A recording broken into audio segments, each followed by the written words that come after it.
Stand by. Oh, what's up, party people? KeysDAN, RadioWhat.com, DJLittleRock.com, coming to you live and in living color from the Radio What studios. And this is my podcast, What Makes You Smarter? It's an extension of the RadioWhat.com internet radio station that I've been running for quite some time. And if you need DJ services, where do I always send you? DJLittleRock.com. One more time. DJLittleRock.com. Check availability and get a free price quote, and maybe you can have me at your next event. You know I like to party with the people. Make your next thing a big one.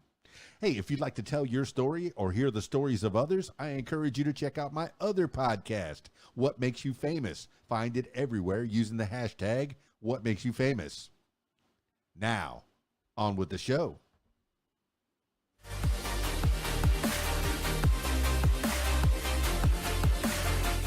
Well, if you're watching the video that I'm streaming live on YouTube, Twitch, and Facebook, my personal Facebook, KeysDAN 411, and then the Twitch and YouTubes are both KeysDAN, then you'll see in the background, I got some fireworks going. So, Happy New Year! It's not January 1st. No, it's not. It is Lunar New Year. Today, yeah, I need to find out more about what Lunar New Year is. Lunar New Year is the beginning of a calendar year whose month are moon cycles based on the lunar calendar or lunisolar calendar. It is particularly celebrated in countries within East and Southeast Asia, ESEA, being influenced by the Chinese lunisolar calendar. It is also a feature of the Hinduism, Buddhist calendars of South Asia, as well as the Islamic and Jewish calendars. And celebrations, there's celebrations going on today, like right now. Like I should be there. In East Asia, the New Year celebrations of modern East Asia occur on the same date as each other across the region. On the new moon, which occurs in late January or early February, and are based on the Chinese lunisolar calendar, sharing the same traditional Chinese calendar. There are also celebrations unique to their own cultures, each with its interpretations and traditions. Chinese New Year. All right. And in mainland China, before the New Year celebration was formed, ancient Chinese gathered around and celebrated at the end of harvest in autumn. However, the celebration is not a mid-autumn festival. During which Chinese gathered with family and worshiped the moon. In the classic of poetry, a poem written during Western Zhao, that's 1045 BC to 771 BC, by an anonymous farmer, described how people cleaned up millet sites, toasted to guests with miju. I got to find out what miju is. Hovering over. Miju is a Chinese rice wine made from glutinous rice. Ooh, so if you're gluten-free, don't get the miju. They killed lambs. They cooked the meat. Went to their master's homes, toasted to the master, and cheered for long lives together in the 10th month of an ancient solar calendars, which was in autumn. The celebration is believed to be one of the prototypes of the Chinese New Year. The first dated Chinese New Year celebration can be traced to Warring States period, 475 BC to 221 AD. The Lushi Qingqiu, an exorcistic ritual called Big Nuo, was recorded being carried out in the ending day of a year to expel illness in Qin state. That's Qin. I'm reading that as Qin. Later, after Qin, Qin, unified China, and maybe it's the Qin dynasty. Well, it's got to be the Qin dynasty was founded. The ritual was continued. It evolved to cleaning up houses thoroughly in the preceding days of the Chinese New Year. The first mentioning of celebration of the start of the New Year was recorded in the Han Dynasty, 202 BC to 220 AD, in the book Simen Yun, written by Eastern Han's agronomist writer Cui Shi, Cuishi. Celebration was recorded by stating The starting day of the first month is called Zhengri. I bring my wife and children to worship ancestors and commemorate my father. Later, he wrote, children, wife, grandchildren, and great-grandchildren all serve pepper wine to their parents, make their toast to wish their parents good health and a thriving view. People also went to acquaintances' homes and wished each other Happy New Year. In the book later, a book of the Latter Han, volume 27, a county officer was recorded going to his precinct's house with a government secretary, toasting to the prefect and praising the prefect's merit. That's in mainland China. In Taiwan, while there is little recorded history of when Lunar New Year was first observed in Taiwan, it is known that the Austronesian indigenous population had other ceremonies and did not originally celebrate the festival. It was likely the first celebrated by the Hakka, Hakka, or Hoklo, Hoklo, populations that migrated from mainland China to the island beginning from the 17th century. Due to Taiwan's population almost entirely Han Chinese today, as well as its significant cultural and ethnic links with mainland China, Lunar New Year is celebrated in Taiwan in a very similar way to mainland China, especially in regards to interpretations and traditions. However, in modern day, there can also be more of a focus on visiting Buddhist or Taoist temples with extended family members. There are also notable variations to the food that is eaten during this time, such as the consumption of pineapple cakes and other products derived from pineapples or white turnips, since the latter is a homophone for good fortune in Hokkien. How about that? Oh man, in Korea, they do stuff too. I guess it's all over Southeast Asia. Let's see. The earliest references to Korean New Year are found in 7th century in Chinese historical works. The Book of Sui, S-U-I, and the Old Book of Tang, T-A-N-G, containing excerpts of celebrations during the New Year in the Silla Kingdom, S-I-L-A. Yeah, it's got to be Silla, which was influeed by Tang Dynasty's calendric system. Korea's own record of New Year celebration is found in the Samguk Yusa. Samguk, S-A-M-G-U-K, Yusa, Y-U-S-A, memorabilia of the Three Kingdoms. Oh, okay, that's what that means. Compiled in the 13th century under the rule of the 21st king of Silla. New Year was celebrated in 488 AD. Then celebration of Korean New Year have continued to Goryeo, G-O-R-Y-E-O, and Joseon, J-O-S-E-O-N. By the 13th century, New Year was one of the 9 major Korean festivals that included ancestral rites, according to the Korean historical work, Goryeo.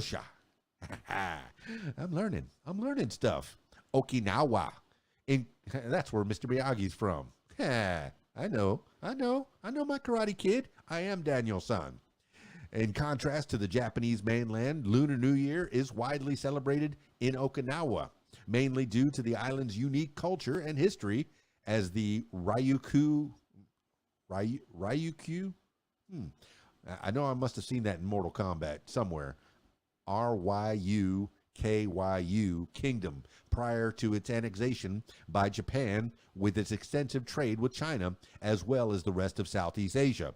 Ryukyuan students are often pursued their further education in China, while Chinese emperors sent advisors to help the king of Ryukyu in nation building. Such influences and traits of Chinese culture subsequently contributed to the development of a unique Okinawan culture, which is highly influenced by Chinese culture, including the celebration of Lunar New Year today, as well as the Chinese zodiac and many more. Southeast Asia, I guess this is just all over Southeast Asia. The following Southeast Asian Lunar New Year celebration is observed according to the local lunisolar calendar and is influenced by both Buddhist, Hindu traditions.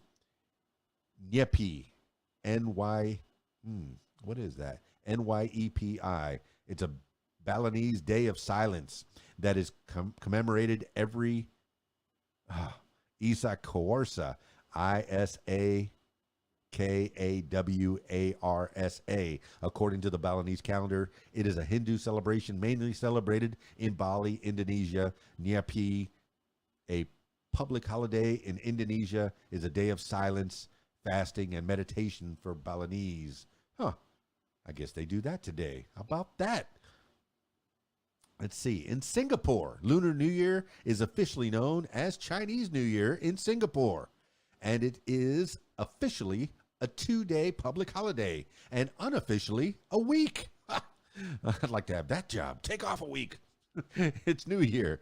It is celebrated in Singapore primarily by Chinese Singaporeans. Who knew? Singaporeans, who make up 3/4 of the population. They include those who are Hokkien, Cantonese, and Teochew, Teochew, Teochew, from southeastern China. Hainanese from the island province of Hainan, Hakka, a migrant group spread all over China, and Perak. I'm learning how to read now. Peranakans, Peranakans, Peranakans, who have been in the region for over 500 years and also have mixed indigenous ancestry.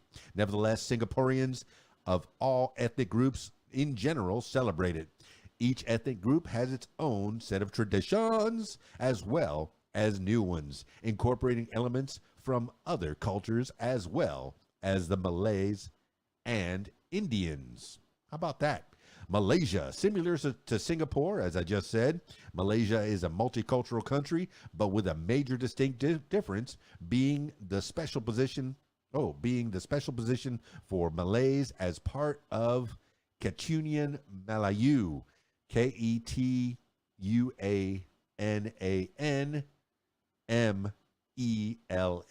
Melayu. The 3 dominant races in Malaysia are the Malays, the Chinese, and the Indians. Each race has its unique culture and customary festivals. Public holidays are declared on the 3 important festivals celebrated by the Malays, Chinese, and Indians, namely Hari Raya Puasa, Chinese New Year, and Deepavali, respectively. As timing of these 3 important festivals fluctuate due to their reliance on the lunar calendars, they occasionally occur close to one another. Over 33 years to be exact. Okay, so every 33 years they occur real close together. So we can celebrate every 33 years. The phenomenon has been named Kongsi Raya. Kongsi Raya, a Malaysian Singaporean portmanteau denoting the Chinese New Year and Hari Raya Adifilti festivals. Whew, excuse my pronunciation. In Vietnam, last but not least. Oh, wait, we got a couple more here. Okay. In Vietnam, third to last. In Vietnam, the earliest celebration of Lunar New Year in Vietnam, believed brought by the Emperor